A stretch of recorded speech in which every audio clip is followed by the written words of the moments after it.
Каждый мужчина, каждый из вас сталкивался с таким периодом в отношениях, когда твоя девушка из милой, покладистой, с безумным желанием быть с тобой всегда, превращалась в абсолютно другого человека, который огрызается, врет, постоянно предъявляет какие-то претензии и не уважает твое мнение. Вот человек, который искренне любит, и тут она собирает вещи, чтобы уйти. Как такое возможно? 20 лет назад я бы все отдал за то знание, которым я сейчас с вами поделюсь. А дело в том, что женщина перестала получать от тебя эмоции, и ее поведение изменилось. То есть, по сути, карета превратилась в тыкву. А если задуматься, что такое эмоции? Вот это влечение, влюбленность, чувство притяжения. Это ведь не что-то сказочное и волшебное, а всего лишь выработка организмом гормонов счастья и удовольствия. Это дофамин, окситоцин и так далее. То есть это биология. И хорошая новость заключается в том, что любыми биологическими процессами можно управлять. То есть можно дать женщине тот необходимый уровень этих гормонов, который с новой силой активирует вот этот режим любви к тебе. Речь, друзья, о тотальном игноре, который является одним из самых эффективных инструментов убрать любой негатив женщины к тебе, взвинтить твою значимость просто до небес и в конце концов восстановить отношения с бывшей на выгодных для тебя условиях. Одновременно с этим игнор является органичной реакцией нормального уважающего себя мужчины на недопустимое поведение девчули, когда она косячит. В каких случаях, друзья, необходим тотальный игнор? Как правильно в него входить, чтобы был результат? Сейчас все по полочкам я вам разжую.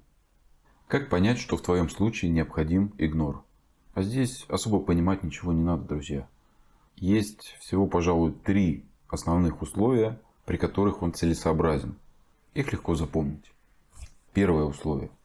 Это когда женщина транслирует неопределенность на любую твою инициативу в отношениях. Нагоняет тумана на ваше будущее или ставит его под сомнение. Чего хочу, не знаю, а чего знаю, не хочу. То есть от тебя четкие намерения.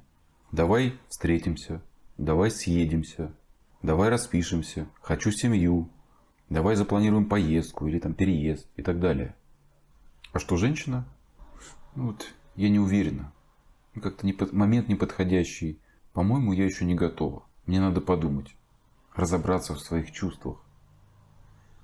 То есть у тебя нет сомнений. Ты уверен на 100%, ты прогнозируешь ваше будущее. А девушка нет. И вообще что-то ты на меня давишь, торопишь события. Может нам взять паузу, а то я совсем запуталась. Классика же, когда у тебя создается ощущение, что ты один тянешь эти отношения. Это как в древнегреческой мифологии. Сизиф был такой, который камень катил в гору. А он, соответственно, под силой тяжести падал постоянно вниз. И вот он его из раза в раз закатывал на эту гору. То есть, по сути, бессмысленное занятие. Так же и здесь. Очень часто наивный мужчина думает, что зачем предпринимать какие-то радикальные шаги. Может быть, действительно девчуле нужно дать время, все-таки серьезный шаг, и прочий самообман. Во-первых, давай рассуждать трезво. И сразу всплывут правильные мысли. А зачем тебе человек, который сомневается? И при всем при том не дает ни грамма конкретики. По сути, держа тебя в подвешенном состоянии и причиняя душевные страдания каждый день. Тебя это устраивает? Женщина рядом, у которой нет понятной картинки вашего будущего, нет никаких планов насчет тебя.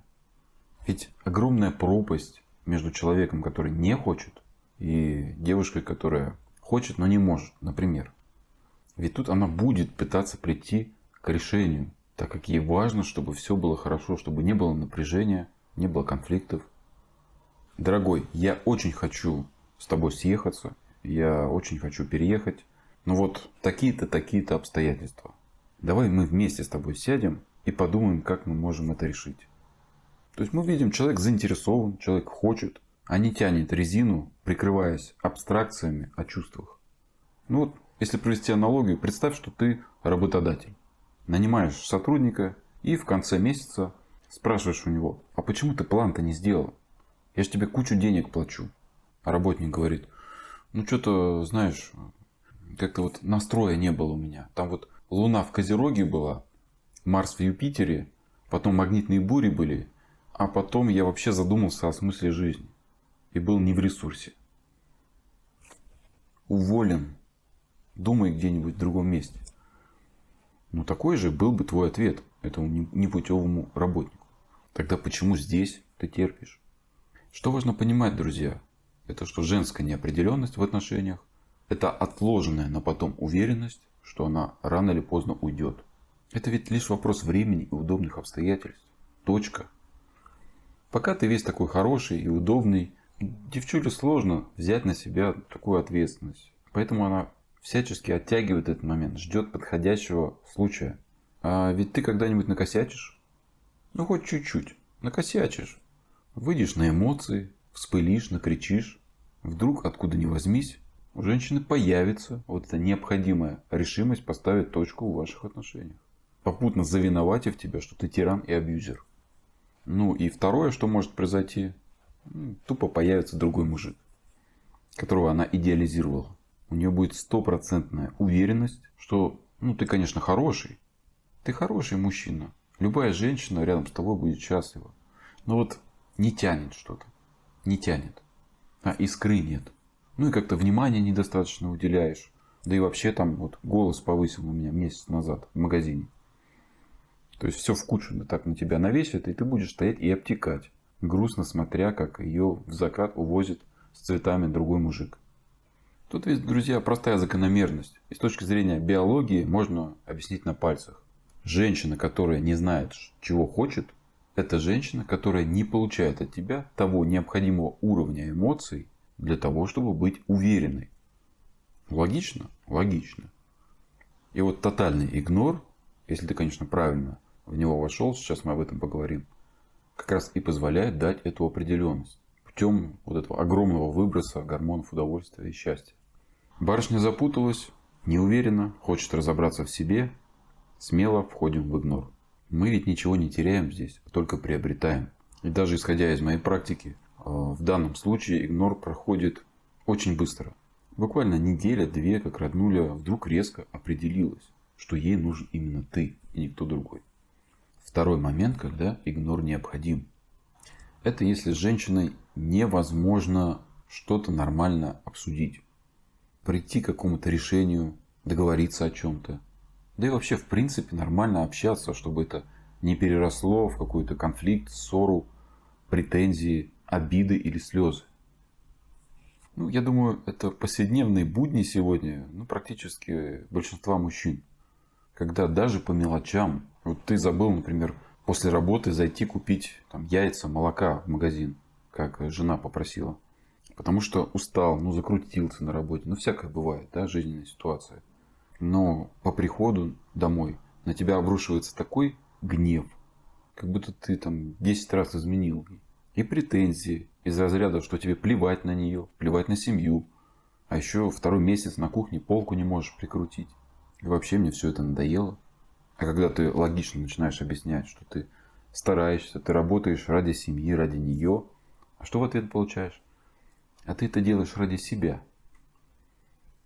Это первый расклад. И второй. Женщина начинает демонстративно дуться, обижаться, не разговаривать. То есть создает вот это напряжение. А когда ты потом идешь мириться, естественно, потому что терпеть это невозможно, то автоматически становишься виноватым во всем на свете. Еще и должен исправиться. Ух, негодник. То есть, что мы видим? Несоразмерная реакция, даже неадекватная, я бы сказал, на какой-то простой бытовой твой проступок. Обесценивание любых твоих стараний, любой твоей инициативы и созидательных действий. Вот так, если трезво нам с тобой задуматься сейчас, разве это основание для того, чтобы подвергать из-за этого риску отношения, семью, брак? Вот представь, у тебя есть автомобиль, который до поры до времени не доставлял никаких хлопот. Но вот происходит момент, когда пошла просто уйма проблем. Масло начал жрать как не в себя, подвеска начала сыпаться. И ты, как ответственный автовладелец, который любит свой автомобиль, по мере своих возможностей ищешь подходящий автосервис. Но попадаешь не к тем мастерам, неквалифицированным.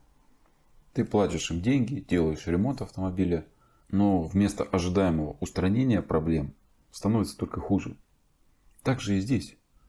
Если ты видишь, что женщина недоговороспособна, она тебя не слышит, вы разговариваете на разных языках, то тотальный игнор – это тот хороший автосервис, который исправит вот эти проблемы.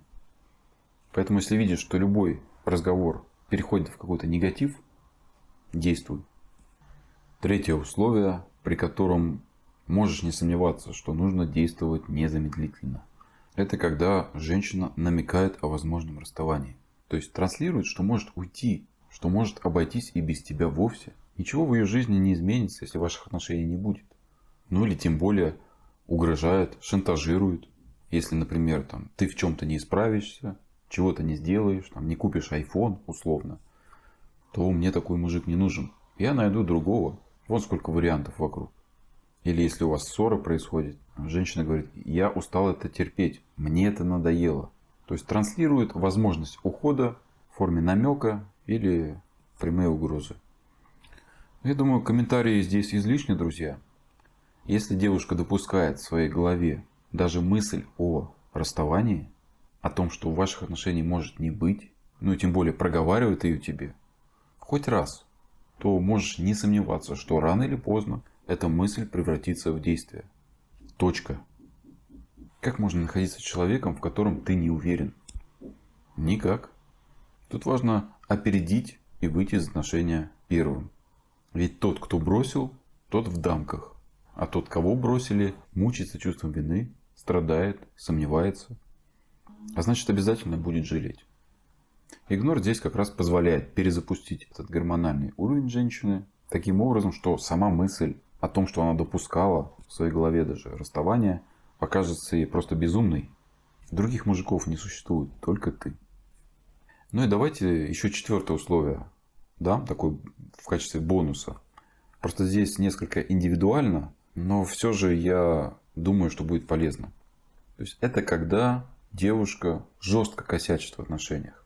То есть ведет себя так, как вести себя с тобой лично, именно с тобой, недопустимо.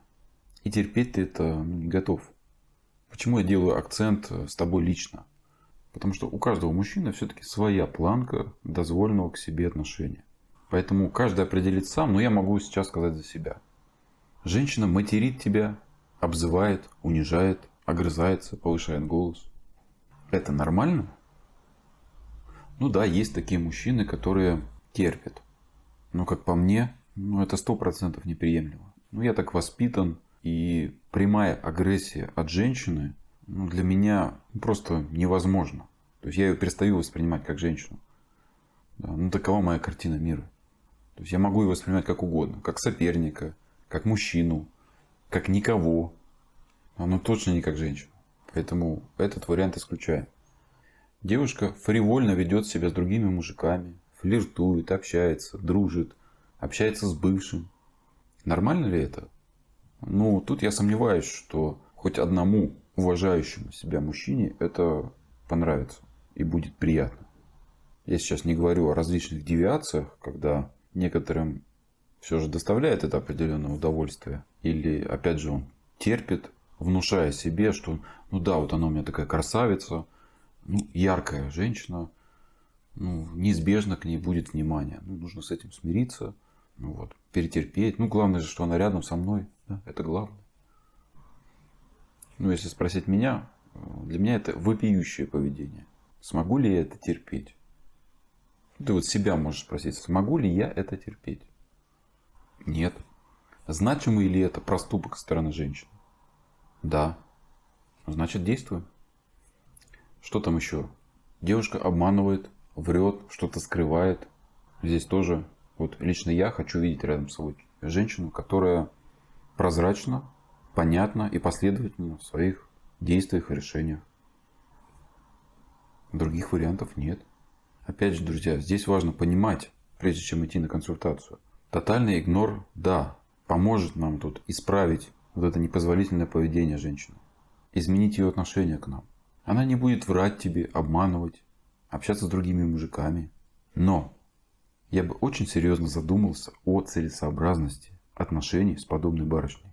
Ведь рано или поздно эмоции пойдут на спад. И Золушка превратится... Ну, в кого он там превращается? Готов ли ты на протяжении всей своей жизни поддерживать вот эти чувства проблемной женщины? Задай себе этот вопрос.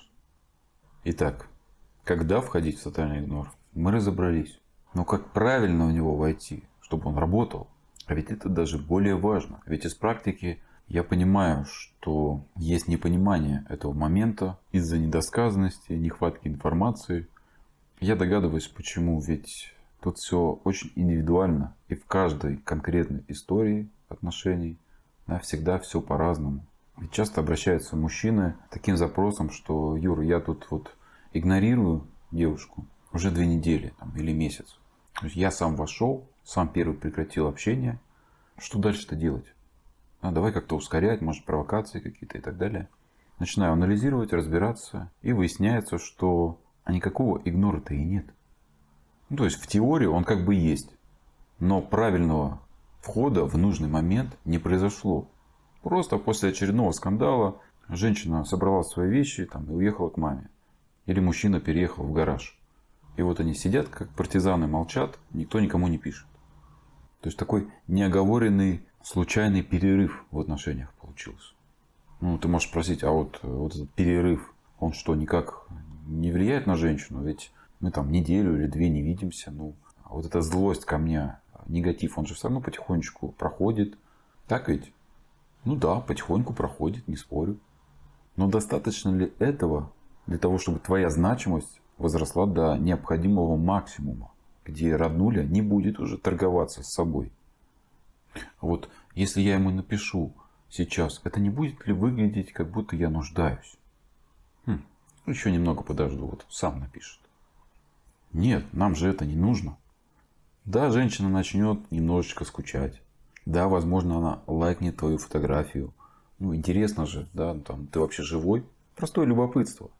Очень частая ситуация, когда мужчина вспылил, психанул, вышел на эмоции, хлопнул дверью и ушел. Потом через неделю, естественно, понимает, что он что-то перегнул палку, подготавливает доминантную речь, да, в интернете посмотрел, на пикап-форумах, и пишет, значит, подбивает девушку, давай встретимся, обсудим. И что вы думаете? Она даже не против. Она согласится, потому что негатив немножечко ушел. И есть этот интерес. Но что дальше? После первой или максимум второй встречи идет уже реальный слив. Женщина тебя виноватит и уже по-настоящему уходит. В каких-то редких случаях после перерыва отношения могут продлиться и неделю, и 2, и даже месяц. Если ошибок ты уже не совершаешь. Но все равно по итогу происходит внезапный уход. Когда девчуля говорит, я что-то думала и все-таки решила, что нет, я не готова. Почему так происходит? А все просто, потому что условия, на которых вы сошлись, недостаточно оптимальны для того, чтобы дать женщине тот необходимый уровень дофамина. Недостаточно. Поэтому, как именно войти в игнор? Что сказать? Что сделать? Все это очень индивидуально. Но сейчас я все-таки постараюсь дать 3 наиболее универсальных способа это сделать. Первый вариант. Ждем, когда девушка накосячит. В очередной раз. Это прям отличный расклад. Идеальный просто для формирования чувства вины. Ведь тут попутно можно ее завиноватить. Плюс ко всему, тебе морально легче что ли будет действовать. Потому что есть весомый аргумент для этого. То есть не просто с бухты-барахты неожиданно пропал. Как часто ошибка мужчин. Она просто не отвечает. Девушка вот ему написывает: ты там вообще в порядке, ты живой, с тобой что-то случилось. Это же не игнор, а просто неадекватное поведение. Если ты видишь, слышишь эти вопросы от девушки, знай, что ты что-то делаешь не так. Так вот, ждем, когда она поведет себя неприемлемо, и говорим спокойным, уверенным голосом, без негатива. Это важно. Слушай, Маша, я устал от твоих постоянных упреков, постоянных претензий. Я в чем-то вечно у тебя виноват. Все делаю не так, говорю не то. Я пытался терпеть это ради наших отношений. Я старался даже закрывать глаза на неуважение в свой адрес. Но дальше уже не могу. Я тоже человек, и мне кажется, я не заслужил этого. Я ведь вижу, что ты не удовлетворена нашими отношениями. Поэтому принял твердое решение не мучить ни себя, ни тебя. То есть говорим это спокойно, без негатива, но с ноткой разочарования. Не путать с обидой. Обижается слабак. Сильный разочаровывается. Вот, если чувствуешь, что будешь недостаточно убедительным, можно отправить смс вечером. Либо все-таки лучше голосовым хотя бы. Ну и далее, если вы не живете вместе, то тут идеально. Просто входим в игнор, не отвечаем. Если живете вместе, то также спокойно начинаешь собирать свои вещи. Здесь внимание, друзья. Не реагируя на обратную реакцию самой женщины. То есть ни в коем случае не вовлекаться в дальнейший разговор. Что бы она ни говорила или не делала. Обзывала ли последними словами тебя. Или наоборот ползала на коленях и умоляла остаться. А такой вариант более чем вероятен, если ты делаешь это впервые и был достаточно убедителен.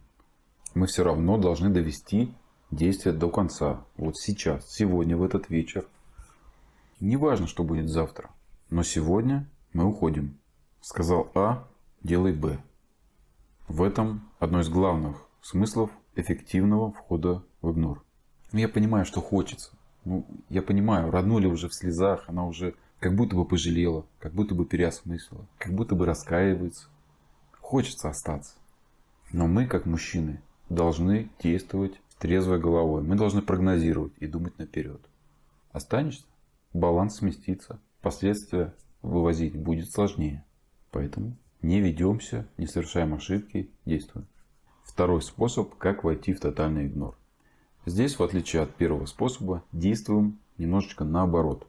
Неважно, как девчуля плохо себя ведет, насколько она не уверена в своих чувствах, мы на это все не обращаем внимания. Мы устраиваем для нее несколько насыщенных позитивных дней. Сходите в ресторан, в кино, съездите куда-нибудь, куда она давно хотела и просила. Сделай сюрприз, подари подарок.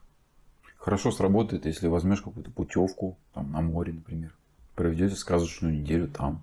И ты будешь весь такой хороший, удобный, комфортный, любящий. Сглаживаешь негатив. Ты можешь сказать, что за чушь? Девушка, значит, деструктивно себя ведет, а ты ей попу целуешь. Да, но в этом-то и секрет.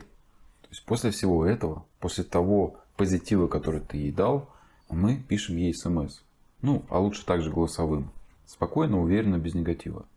Маша, скажу честно, последняя неделя была просто чудесной. Мне было очень хорошо. Я правда понял, что в тебе много тех качеств, которые я искал в женщине. И тем труднее мне все же далось это решение поставить точку в наших отношениях. Потому что я просто не могу смириться с некоторыми важными для меня вещами. И далее просто перечисляешь те косяки или все то, что тебя не устраивает по отношению к себе. Что она обманывает, повышает голос, воспринимает все как должное, флиртует с другими мужиками. Все и проговариваешь. И далее, а я не привык к этому и терпеть не смогу. Ты, конечно, можешь со мной не согласиться, но я долго думал и понимаю, что менять человека это глупо. Я думаю, так будет лучше для нас обоих. Я искренне желаю тебе найти того самого человека, с которым ты будешь по-настоящему счастлива и не будешь сомневаться. Почему говорю про сомнения? Потому что частый запрос тоже от мужчин, что моя запуталась, не знает, чего хочет, не может определиться, что она ко мне испытывает. То есть ты в этом письме делаешь акцент, что я не смогу ждать чего-то и вообще строить отношения с человеком, который сомневается. Мне нужна та, в которой я буду уверен. То есть по факту мы опережаем события и входим в игнор. Если все сделали вовремя, уже через неделю девушка будет уверена так, что сама не поверит, как вообще могла сомневаться. То есть тотальный игнор здесь служит таким волшебным пендалем, который помогает женщине обрести эту вдруг откуда не пойми взявшуюся уверенность. Третий способ особенно хорошо работает в начале отношений. Я бы даже сказал, на этапе знакомства даже, когда вы еще не живете вместе. Также ждем, когда девушка накосячит одним из вышеперечисленных способов. Понимаем, что терпеть это мы не будем, не сможем. Мы обозначили ей, что для нас это важно и принципиально, но она все равно поступает по-своему. И все, без объяснений, без предисловий, без выяснения отношений. просто неожиданно пропадаем, не отвечаем. Никаких финальных смс и прочего. Почему этот метод эффективен именно в начале? А потому что женщина тебя еще не знает как облупленного. Она не знает, на что ты способен. А заслужила ли ты вообще, чтобы она тебя слушалась, чтобы она тебя уважала? Ведь очень часто вот таким деструктивным поведением женщина проверяет, пробивает тебя на слабость. Стерпишь это, проглотишь неуважение в свой адрес, значит слабак. Заигнорил, значит не готов терпеть ее выходки. Не распыляешься на болтовню, возможно много других вариантов, значит интересный, привлекательный, сильный мужчина. Понятно, что целесообразность начинать отношения с подобной барышней, которая так тестирует мужчин, она очень сомнительна, но все же кому-то для опыта может пригодиться. Я более чем уверен, что многие из вас сейчас удивятся, искренне удивятся, что в своей жизни не раз использовали игнор. Просто не знали об этом. Ведь каждый сталкивался с человеком, с которым ты не хотел общаться просто, не хотел иметь ничего общего.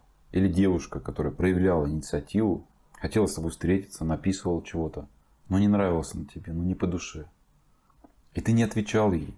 Ты избегал встреч, избегал мест, где вы, возможно, могли бы встретиться. Не потому, что ты что-то хотел от нее получить, и она тебе нравилась. Да нет, как раз точно наоборот.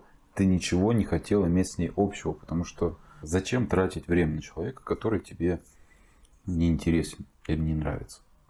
Логично? Какая в этом манипуляция с нашей стороны? Никакой. Но игнорирование становится манипуляцией в тот момент, когда мы применяем это осознанно. Это неплохо, если действовать с умом, и ты понимаешь зачем. А не так, что ты там состояние зависимости. Да, мужчина обращается, хочу вернуть срочно, во что бы то ни стало.